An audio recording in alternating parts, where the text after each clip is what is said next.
What's good, YouTube? It's your boy ATK Reacts, back another reaction, and today Offending Everybody dropped another video, bro. And like I always say it every time, bro, his videos is crazy, and we love crazy over here. So we're about to see what that's looking like. So if y'all not prepared, prepare yourself, but hit that sub button, hit that like button, and let's get to it. All right, y'all, this is Offending Everybody. How I got my first baddie, bro. Now this right here is a monumental moment in every single young man's life growing up, bro. Whenever you successfully secure that at least 8 out of 10 and up, you know what I'm saying? That's when you feel like you really the man, you feel me? So let's hear his story. Girls were the only thing on my mind as a teenager. I tried to focus on school, but once puberty hit, it was game over for my rational thoughts. Oh, the only Lord. physics I cared about were the bouncing of Stacy's fun bags. So during my senior year of high school, I was determined to get some. I didn't even care what it was. First base, second base, chest bump in the dugout. Anything was better than nothing, but walking out with girls and raw dogging a convo was scary. Every time I was about to, my brain would just turn into a pothead seeing a cop like, "What are you doing? Bail! Bail!" Plus, I wasn't born with godlike genetics. I was just a typical 6.5-inch scrawny pasty white boy. So I knew if I wanted a shot with any number above a 5, I'd have to improve my appearance. So I switched out my glasses for contacts, started working out, and wore enough Axe body spray to kill most of the women.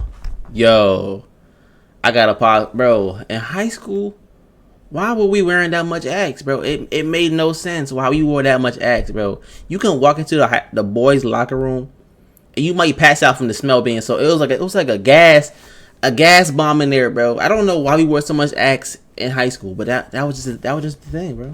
The only thing I refused to compromise on was my khakis. I never got it, but we just did it, pockets, they're the perfect pants. Yeah, I get women are disgusted by them, but maybe if they got to know me, they'd see I'm really a genie. Nah, khakis was hard at the time. McDonald's right now. Your wish is my command. My next step was to draw attention to myself. I'll just get highlights in my hair and I'll try out for the school play. And to my surprise, it worked, but for the wrong gender. Guys started hitting on me, which was flattering, but annoying, because most of them didn't take no for an answer. One time, a dude spit game at me, and I immediately shut it down. I said, "Hey man, I'm flattered, but I don't play for your team." And he says, "Well, have you ever tried it?" I'm like, "Dude, that's not something you just try." I'm never home alone looking at my TV remote like, then walking to school the next day like a happy ballerina. Anyway, clearly my strats weren't working, but is a strong motivator, so I wasn't giving up. My next best shot was during our senior class trip to Disney. That's right, for my senior class trip, we went to Disney World. Can you tell what school you went to? High school. Who needs diversity when you have Space Mountain? They're both dark, make you scream, and end up taking your wallet, but I'd pay to go back to space. Does that joke make sense? Not really, but sounds offensive, and that's kind of what I'm going for. Anyway, the trip was 3 days, and on day 1, my friend Kristen was sending me hard vibes. At first, I thought she was just being friendly, but it became clear she was digging me. Now, prior to this, I just viewed her as a friend. Yes, sir. I didn't find her banging. Don't get me wrong, she was cute, but if she was 9 or 10, floaties or not, I'd be diving headfirst into that poon. So I kind of just pretended I didn't know what she was doing, but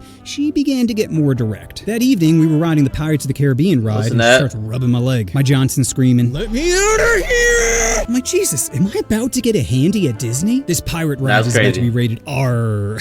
That Disney's crazy though. I'm so tired. Well, luckily things didn't escalate because apparently there's a bunch of night vision cameras all around the ride. Could you imagine the ride shuts down, lights turn on as an overhead announcement says, "Ma'am, please remove your hand from his peg leg." Fast forward to later that evening and I'm back in the hotel room chilling with homies. They're like, "Bro, you trying to smash?" I'm like, I don't know. I love Kristen as a friend, but I don't know if I feel the same way. Then my buddy Sean is like, "Why don't you just be friends with benefits?" Which at the time seemed like a great idea, not realizing friends with benefits it never works, bro. One or both people end up developing feelings, and your relationship will eventually crumble faster than Jonathan Major's career. But being a dumb kid, I'm like, I know you were going with that. Generations of men have tried and failed, but my 17-year-old brain had it all figured out. So the next day I meet up with Kristen and immediately felt conflicted. Because part of me was like, I really don't want to ruin our friendship.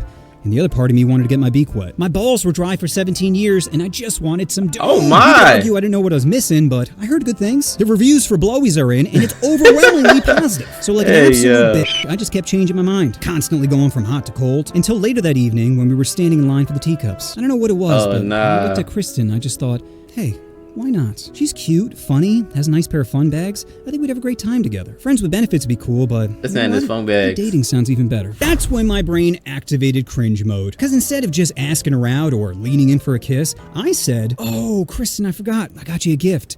and it's in my mouth. Then painfully walked forward to kiss her. Not lean in. No, I was at least 3 steps away, letting the cringe really set in before locking lips with her. And since I never kissed before, I had no idea what I was doing. I just started throwing my tongue around like a quadriplegic trying to break dance. Also, keep in mind, we're still standing in line for the teacups. So after a few seconds of tonsil hockey, a disgusted mother taps me on the shoulder telling me the line is moving. And this happened multiple times. Each time she just looked more and more appalled. But I didn't care. To go from never kissing to kissing was incredible. It's like my happiness quotient turned to a new level of Super Saiyan. I didn't know there was a level beyond. Unfortunately, my dumb male brain decided to ruin the moment. You see, guys are compelled to do certain things. We all clean dirty toilets with our pee, we all smell our hand after scratching our balls, and we all go top speed on the teacups. So once we got in the ride, my homies and I are just spinning the heck out of it, not thinking of any possible consequences. Once it was over, we all felt crazy nauseous. Luckily, everyone was able to hold it down.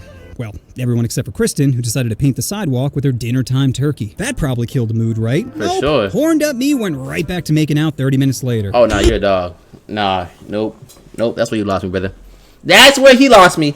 That is where he lost me. That's disgusting. Still taste that gravy. Eventually, I was able to ride her splash mountain, but unfortunately, there was a lot of dead fish in a river, if you catch my drift. So whatever happened between me and Kristen, well, I ended up breaking up with her 6 months later. Now, all breakups are tough, but it went as well as you could hope. Because I left her for someone hotter who had a lot less seafood on her menu. Yes, sir. You know what you wanted to. Nah, you're a dog, brother. Push that subscribe button. Make sure I go to Offend Everybody's page of that sub button over there. Yeah, hey, he's a dog. Let me tell you something. When you got off that ride and you see her exit, you see her bodily fluids exit from her mouth, and you still kissed her, brother, you're a dog. You feel me? You a gremlin. And the fact that you were even debating about messing with her in the first place, but after that happened, you're a dog. But hey. You know what I'm saying? Everybody got their story. So congrats to you. You know what I'm saying? It's cool hearing everybody's story. Because when you really think about it, bro, really like the same thing happens for everybody in a way. Like not everybody's obviously sometimes it's a little different. But like the circle of life, bro, it's like we all go through the same stages. You feel me? It is something that clicks in your brain. And when your brain click, you turn to a different person. I don't know how to explain it, bro. The guys, you get what I'm saying. But hey, man, it's good to have a success mission. But yo, you still is nasty though for that. That was crazy, brother. And not only did you say she threw up, you said it smelled. Oh Lord. But actually, all that aside, I need to know what school you went to. Because how the heck y'all went to Disney World for your senior trip? To be honest, we didn't even have a senior trip. Actually, it was because of COVID, which makes sense. But still, let me know down below. Did y'all have a senior trip, and where did y'all go? Because if y'all was out here going to Disney World, and my school don't even do senior trips, what's going on here, bro? I need to figure out what's going on about that. Because I feel like I missed out on something. But that was a good video. Let me know if y'all enjoyed it or not. And with all that being said, hit that like button, that sub button. Your boys K Reacts. We out here.